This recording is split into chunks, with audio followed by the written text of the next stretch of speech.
Hello friends, welcome to my channel. ಆಹಾರ ವಾಹಿನಿ ಚಾನಲ್ಲಿಗೆ ಸ್ವಾಗತ. ಇವತ್ತು ನಾನು ತೋರಿಸ್ಕೊಡ್ತಾ ಇರುವುದು ತುಂಬಾ ಸಿಂಪಲ್ ಹಾಗೂ ಈಸಿಯಾದ ಮೆಂತ್ಯ ಪಾಲಕ್ ಸಾಂಬಾರ್. ಇದು ತುಂಬಾ ಈಸಿ ಬೇಳೆ ಸಾಂಬಾರ್.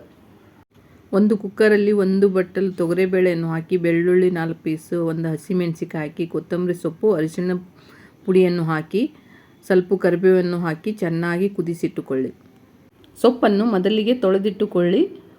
1 ಬಟ್ಟಲು ಮೆಂತ್ಯ ಸೊಪ್ಪು, ಅರ್ಧ ಬಟ್ಟಲು ಪಾಲಕ್ ಸೊಪ್ಪನ್ನು ಸಣ್ಣದಾಗಿ ಕಟ್ ಮಾಡಿಟ್ಕೊಂಡು ಹಾಕಿ, ನಿಮಗೆ ಬೇಕಾದರೆ ತರಕಾರಿ ಕೂಡ ಹಾಕಿಕೊಳ್ಳಿ, ತುಂಬಾ ಟೇಸ್ಟಿಯಾಗಿ ಬರುತ್ತೆ. 4 ಟೇಬಲ್ ಚಮಚದಷ್ಟು ಎಣ್ಣೆಯನ್ನು ಹಾಕಿ, ಅದು ಚೆನ್ನಾಗಿ ಕಾದ ಮೇಲೆ 1/4 ಟೇಬಲ್ ಸ್ಪೂನಿನಷ್ಟು ಸಾಸಿವೆಯನ್ನು ಹಾಕಿ, ಅರ್ಧ ಟೇಬಲ್ ಸ್ಪೂನಿನಷ್ಟು ಜೀರಿಗೆಯನ್ನು ಹಾಕಿ, ಇದು ಚೆನ್ನಾಗಿ ಚಟ್ಪಟ ಅಂದ ಮೇಲೆ ಇದಕ್ಕೆ ಈರುಳ್ಳಿ ಹಾಗೂ ಒಣಮೆಣಸಿನಕಾಯಿ, ಕ್ಯಾರೆಟು, ಬೀನ್ಸು, ನಿಮಗೆ ಮತ್ತೆ ಯಾವ ತರಕಾರಿ ಬೇಕೋ ಆ ತರಕಾರಿಗಳನ್ನು ಹಾಕಿಕೊಳ್ಳಿ. ಇದನ್ನು ಚೆನ್ನಾಗಿ ಗೋಲ್ಡನ್ ಬ್ರೌನ್ ಬರುವ ತನಕ ಚೆನ್ನಾಗಿ ಫ್ರೈ ಮಾಡ್ತಾ ಇರಬೇಕು ಫ್ರೆಂಡ್ಸ್. ಇದು ಚೆನ್ನಾಗಿ ಫ್ರೈ ಆಗಬೇಕು. ನೀವು ಎಷ್ಟು ಚೆನ್ನಾಗಿ ಫ್ರೈ ಆಗುತ್ತೆ ಗೋಲ್ಡನ್ ಕಲರ್ ಅಂದರೆ ಅದು ಸಾಂಬಾರು ಕೂಡ ತುಂಬಾ ಟೇಸ್ಟಿಯಾಗಿ ಬರುತ್ತೆ. ಕಸ್ತೂರಿ ಮೇಥಿಯನ್ನು ಚೆನ್ನಾಗಿ ಕೈಯಿಂದ ತಿಕ್ಕಿ ಹಾಕಿ, ನಿಮಗೆ ಬೇಕಾದರೆ ಹಾಕಿಕೊಳ್ಳಿ, ಇಲ್ಲಾಂದರೆ ಪರವಾಗಿಲ್ಲ. ಈ ಎಲ್ಲ ಮಸಾಲ, ತರಕಾರಿ ಹಾಗೂ ಈರುಳ್ಳಿ ಎಲ್ಲ ಚೆನ್ನಾಗಿ ಗೋಲ್ಡನ್ ಬ್ರೌನ್ ಬರುವ ತನಕ ಚೆನ್ನಾಗಿ ಫ್ರೈ ಮಾಡಿಟ್ಟುಕೊಳ್ಳಬೇಕು. ಮೆಂತ್ಯ ಸೊಪ್ಪನ್ನು ಹಾಕಿಕೊಳ್ಳಿ 1 ಬಟ್ಟಲಿನಷ್ಟು, ಹಾಗೆ ಒಂದು ಅರ್ಧ ಬಟ್ಟಲಿನಷ್ಟು ಪಾಲಕ್, ಇದನ್ನು ಕೂಡ ಹಾಕಿಕೊಳ್ಳಿ. ಇವು 2 ಸೊಪ್ಪು ಚೆನ್ನಾಗಿ ಬೇಯಬೇಕು ಫ್ರೆಂಡ್ಸ್. ಇದು ಎಷ್ಟು ಚೆನ್ನಾಗಿ ಬೇಯುತ್ತೋ ಅಷ್ಟು ಚೆನ್ನಾಗಿ ಟೇಸ್ಟಿಯಾಗಿ ಬರುತ್ತೆ. ಹಸಿ ವಾಸನೆ ಹೋಗುವ ತನಕ ಚೆನ್ನಾಗಿ ಫ್ರೈ ಮಾಡಿ. ಹಾಗೆ ತರಕಾರಿ ಕೂಡ ಇದರಲ್ಲಿ ಚೆನ್ನಾಗಿ ಬೇಯುತ್ತೆ. ನೋಡಿ, ಈ ಥರದಲ್ಲಿ ಇದನ್ನು ಚೆನ್ನಾಗಿ ಬೇಯಿಸಬೇಕು. 5 ನಿಮಿಷದವರೆಗೆ ಆದರೂ ಚೆನ್ನಾಗಿ ಬೇಯಿಸಿ, ಅಂದರೆ ಸೊಪ್ಪು ಚೆನ್ನಾಗಿ ಬೇಯುತ್ತೆ, ನೀರಿನ ಅಂಶ ಹೋಗಿ ಚೆನ್ನಾಗಿ ಬೇಯುತ್ತೆ. ಇವಾಗ ಇದಕ್ಕೆ ಒಂದು ಸಣ್ಣದಾಗಿ ಕಟ್ ಮಾಡಿಟ್ಟುಕೊಂಡ ಒಂದು ದೊಡ್ಡ ಟೊಮೆಟೊವನ್ನು ಕೂಡ ಹಾಕಿಕೊಳ್ಳಿ. ಇದನ್ನು ಕೂಡ ಚೆನ್ನಾಗಿ ಫ್ರೈ ಮಾಡಿಕೊಳ್ಳಬೇಕು. ಇದು 2-3 ನಿಮಿಷದವರೆಗೆ ಇದನ್ನು ಕೂಡ ಚೆನ್ನಾಗಿ ಫ್ರೈ ಮಾಡಿಕೊಳ್ಳಿ. ಈ ಟೊಮೆಟೊ ಹಾಗೂ ಮೆಂತ್ಯ ಸೊಪ್ಪು, ಪಾಲಕ್ ಸೊಪ್ಪು ಚೆನ್ನಾಗಿ ಎಣ್ಣೆ ಬಿಡುವ ತನಕ ಚೆನ್ನಾಗಿ ಫ್ರೈ ಮಾಡಿ.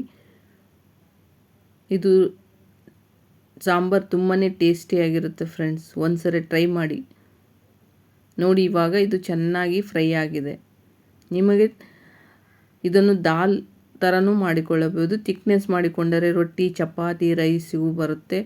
ಸ್ವಲ್ಪ ಸಾಂಬಾರು ಥರ ಕೂಡ ಮಾಡಿಕೊಳ್ಳಬಹುದು. ನಿಮಗೆ ಯಾವ ಥರದಲ್ಲಿ ಬೇಕೋ, ಗಟ್ಟಿ ಸಾಂಬಾರು ಬೇಕಂದರೆ ಗಟ್ಟಿಯಾಗಿ ಮಾಡಿಕೊಳ್ಳಬಹುದು, ಅಥವಾ ಸ್ವಲ್ಪ ನೀರಿನ ಅಂಶ ಬೇಕಂದರೆ ನೀರು ಕೂಡ ಹಾಕಿಕೊಳ್ಳಬಹುದು.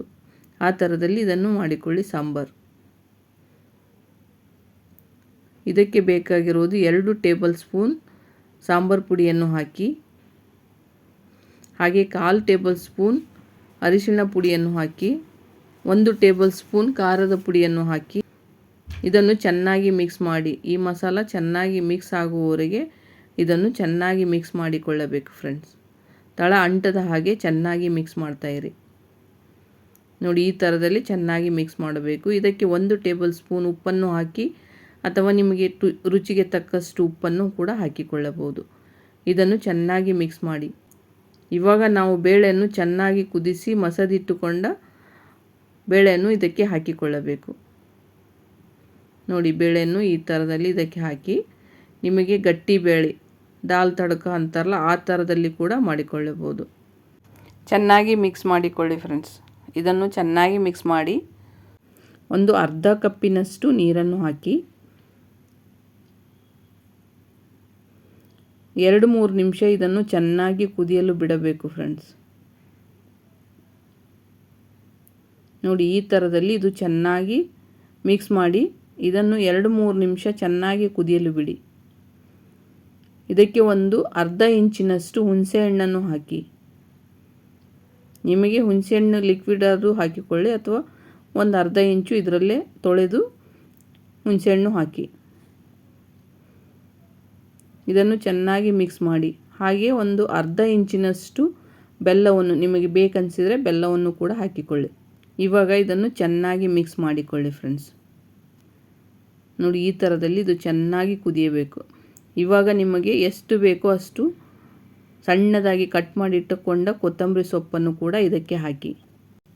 ಕೊತ್ತಂಬರಿ ಸೊಪ್ಪನ್ನು ಹಾಕಿ 2 ಸೆಕೆಂಡ್ವರೆಗೆ ಚೆನ್ನಾಗಿ 2-3 ಸೆಕೆಂಡ್ವರೆಗೆ ಚೆನ್ನಾಗಿ ಬೇಯಿಸಿಕೊಳ್ಳಿ.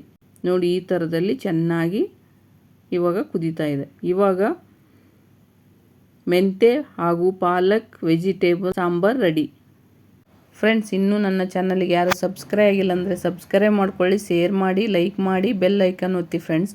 ಹೊಸದಾಗಿ ನೋಡ್ತಿರುವವರು ಕೂಡ ಒಂದು ಟೈಮ್ ನನ್ನ ಚಾನಲನ್ನು ಸಬ್ಸ್ಕ್ರೈಬ್ ಮಾಡ್ಕೊಳ್ಳಿ.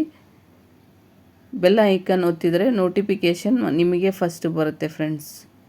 ನನ್ನ ಚಾನಲ್ಗೆ ಸಪೋರ್ಟ್ ಮಾಡುವ ಎಲ್ಲ ಫ್ರೆಂಡ್ಸ್ಗೂ ಥ್ಯಾಂಕ್ ಯು ಹಾಗೂ ಧನ್ಯವಾದಗಳು ಫ್ರೆಂಡ್ಸ್.